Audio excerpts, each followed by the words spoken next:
Стигна нашиот следен и последен гостин за денес. Тој е доктор од неуромедика, професор доктор Александар Пушевски, специјалист по ревматологија. Денес ќе зборуваме на тема лупус, тема за која што често пати слушаме, но мора да признаеме дека многу малку знаеме, најверојатно поради комплексноста на самата болест. Докторе, добро ви утро. Добро утро. Добро ни дојдовте. Стандардно прашање за самиот почеток, како вовед, што е тоа лупус? Системскиот лупус е класична автоимуна болест. Самото име каже системски дека е тоа болест што може да зафати било кој орган или систем и да се манифестира со најразлични симптоми, од релативно лесни до крајно сериозни, па дури животозагрозувачки симптоми.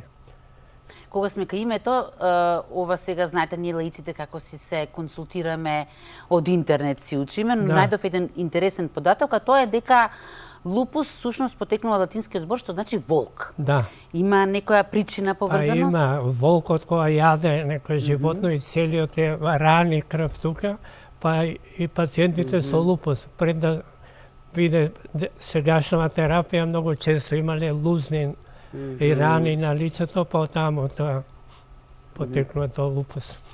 Рековте дека оваа болест ги напаѓа буквално сите органи, значи било кој дел од телото.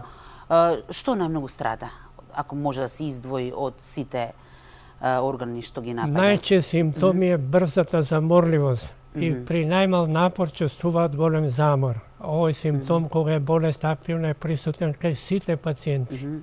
Кога болеста ќе навлезе во ремисија, заморот се губи. На второ место по зачестеност се зглобовите, зглобни болки или отоци. Тие се присутни кај 95% од сите пациенти. Може да биде зафатен било кој зглоб, но за разлика од ревматоидниот артритис, каде во тек на годините се стварат разни деформации, кај лупусот многу ретко имаме деформации. На трето место по зачестеност се кожните промени. Можни се секакви кожни промени, најкарактеристични се промените на лицето, појава на црвенила на образите и носот, што се споредува со изглед на пеперутка, butterfly. Овој симптом се јавува најчесто при првото изложување на сонце. Таквите лица се значи фотосензитивни и често и со години предходи на други симптоми.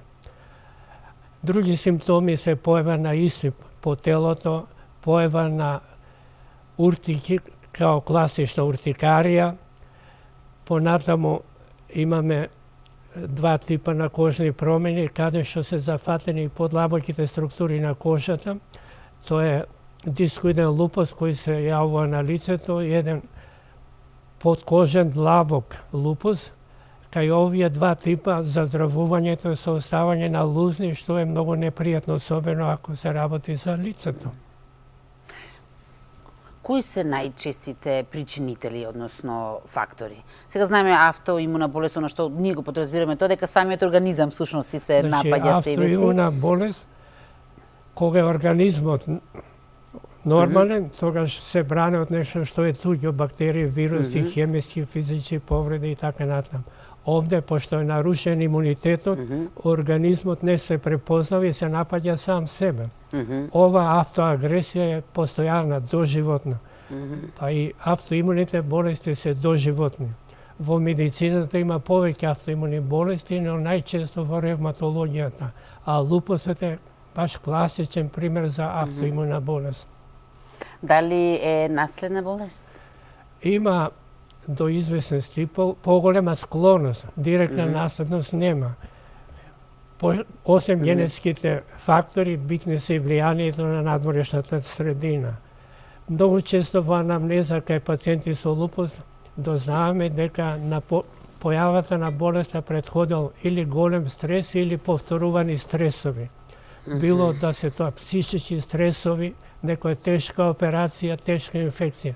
Така, последен пример, после ковидот имаме влошување кај доста пациенти со лупус, па и нови случаи на лупус. Значи, стресовите се оно што најбитно влијае.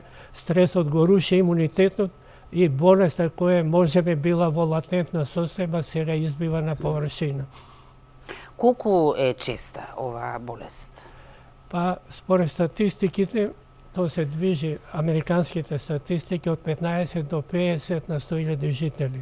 И е многу почесто кај женскиот пол. И тоа многу почесто, колку што разбрав, 9 пати. Тоа мора да мора да ми објасните некои статистики дури и 13 према 1. Зошто е тоа така? Најчесто е кај жените во репродуктивниот период. Се смета дека естрогените хормони кај жените се предиспониращи фактор за тоа. А во прилог на тоа збори и фактор што кога жените се во менопауза, драстично опаѓа бројот на случаи со лупус. И тогаш односот жени мажи не е веќе 9 према 1, туку 1 према 1. Да, тоа е тоа. Има и уште еден друг момент за кој што вие самите ме рековте дека е многу важно и мора да се напомене, а тоа е бременоста и лупусот. Гинеколозите бременоста кај пациенти со лупус се сметат за бременост со висок ризик. Затоа што во бременост може да се јават често компликации, било да е тоа спонтан абортус, мртов плод или кај бремената жена една многу сериозна компликација преекламсија, која ако одма не се извади бебето може да заврши со смрт. Причините за ова е што во бременост кај лупусот се појавуваат посебни антитела што го зголемуваат ризикот појава на тромбози. Тоа се нарекува антифосфолипиден синдром. Кога сме кај бременоста, да кажеме дека не се препорачува спонтано забременување. Бременоста кај лупус мора да биде планирана. Дозволена е бременост ако болеста е најмалку 6 месеци во ремисија, ако нема покачен крвен притисок и ако во урината нема протеини повеќе од пола грам за 24 сати. Во сите други случаи постои голем ризик од компликации. И уште да напоменам дека ако кај една жена има најмалце 2 спонтани абортуси, задолжително да се бара испитување во прилог дали се работи за лупус. Во мојата долгогодишна пракса има многу пациентки што имале вакви спонтани абортуси и дури откако ќе се открие правата причина, после тоа тие се раѓат и без проблеми. Како се диагностицира лупусот? Не било едноставно? За лупусот треба најмалце 4 клинички симптоми, например да има зглобни отоци, да има кожни промени, да има промени во урината и да речеме косопат. И покрај тоа потребно присуство на одредени антитела. Кај системскиот лупус има многу антитела, од кои некои се строго специфични и се неопходни за дефинитивна диагноза. Бидејќи споменавме некои статистики, претпоставувам дека има статистики на која возраст обично се јавува лупусот? Најчесто кај девојки и млади жени, кога се најактивни, мислам, естрогените хормони. И она што било специфично, што но не знам точно како тоа ќе го објасните вие, болеста започнувала пополека. Па најчесто почна со еден или два симптома и некојаш е потребно и повеќе месеци да се постави права диагноза, се додека не се исполнат критериумите за дефинитивна диагноза. Тие критериуми веќе спомнав некои од нив и имунолошките антитела треба некои од тие кои се специфични за лупус да бидат позитивни. Пример, кај лупус, две антитела се специфични за болеста. Едното е ДНА антитела, кои со 95% ако се позитивни зборат за лупус, а кај 70% од пациентите со активен лупус тие се позитивни. Значи може да има лупус кај 30%, а овие антитела да се негативни. ДНА антителата, осем за диагноза, се битни и за прогноза. Затоа што нагло зголемување на титрот на овие антитела збори за влошување на болеста. А ако истите станат негативни, значи болеста навлегува во ремисија. И другото антитело што е строго специфично за лупус, тоа се анти-СМ антитела. Ако се тие позитивни, 100% значи лупус, дури и да нема никакви други симптоми. Но за жал тие се позитивни само кај 25 до 30% од пациентите и со активен лупус. Инаку кај лупус има и други бројни антитела, но тие не се специфични само за лупус, се среќават и кај други автоимуни болести. Например, антинуклеарните антитела или скратено АНА се позитивни кај 98% случаите со активен лупус, но тие се позитивни и кај други автоимуни болести.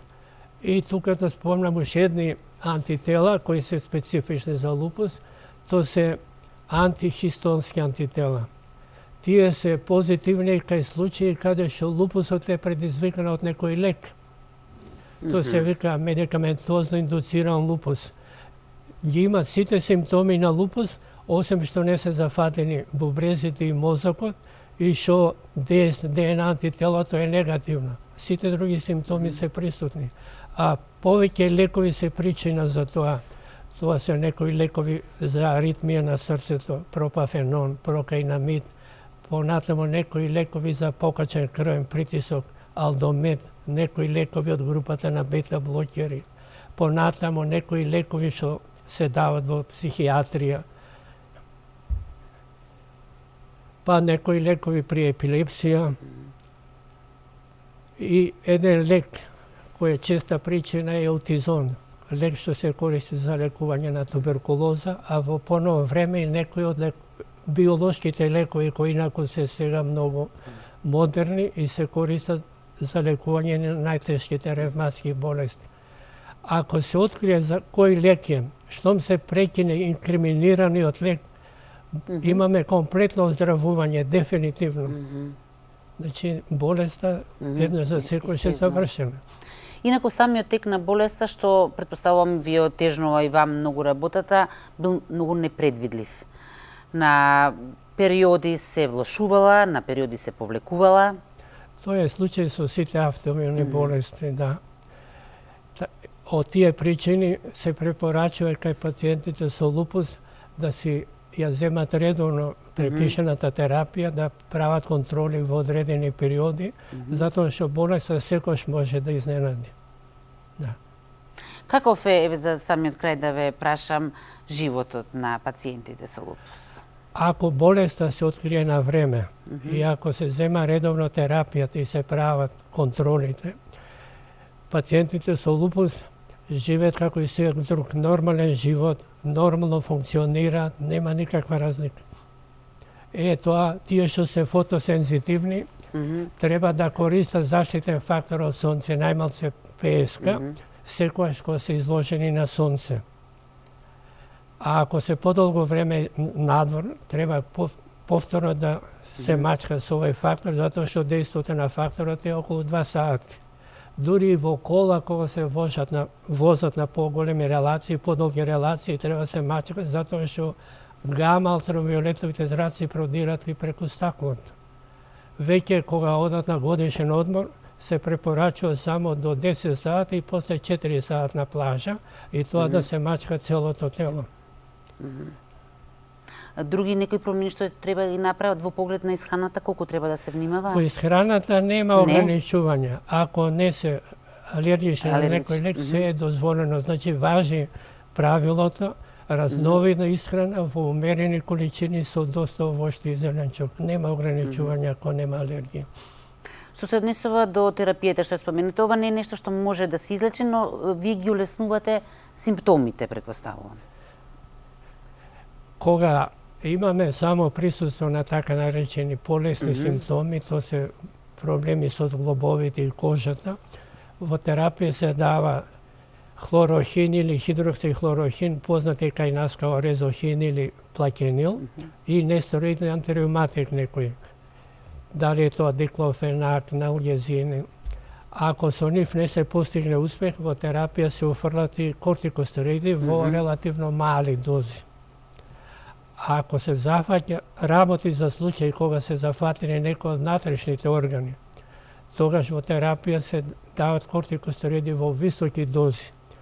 И како болеста полека се смирува, се намалува и дозата, така да кога болеста ќе навлезе во ремисија, тогаш се останува на дози на одржување на терапеутскиот одговор, тоа е 5 до 7,5 милиграма. Во случаи кога се зафатени бубрезите или мозокот, освен високи дози на кортикостероиди, се дават и цитостатици. А во поново време се дава и некои од биолошките лекови, ритоксимаб, белалумаб. Со ова терапија во голем број од случаите се постигнува ремисија.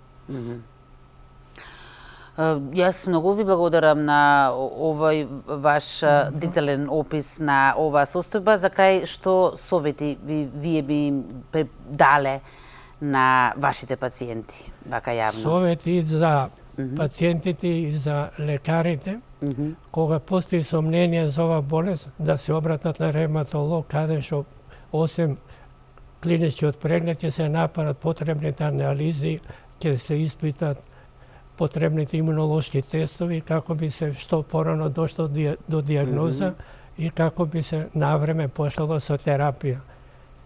Инаку, ако болеста веќе е напредната, ако се зафатени бубрезите конкретно, тогаш прогнозата е во многу случаи неблагодарна. Кога сме кај бубрезите, она што е лошо е што и кога имаме промени на бубрезите, лупус нефрит, нема никакви симптоми, а болеста прогредира. Така да првите симптоми се фактички во урината, присуство на крв и на протеини. Дури многу покасно се јават други симптоми, отоци по телото, покачен крвен притисок, покачени вредности на урија и креатинин. Инаку, ако се направи биопсија на бубрек кај пациент со лупус, кај 50% од случаите, ако добиениот материјал се анализира со метода на имунофлуоресценција или со електронски микроскоп, кај 50 од нив ќе се најдат некои промени, што значи секој втори има некои промени од лупус. Нефролозите, промените во бубрезите според клиничкиот и хистолошкиот навод ги делат на 6 класи, од кои 3 класи се со добра прогноза, а 3 се со лоша прогноза и во тек на годините доведуваат до хронична бубрежна слабост и до потреба од хемодиализа или трансплантација на бубрек. Само да спомнам дека и кај пациентите со трансплантиран бубрек, кај 10% се јавува лупус и на новиот бубрек. Значи, нема спас кога нема. Очигледно има уште многу да се зборува Има за на ова централниот нервен систем. Како што започнавме, комплексна е работата. Да. Ви благодарам многу, докторе, на вашето Ви гостување. благодарам и вам на поканата.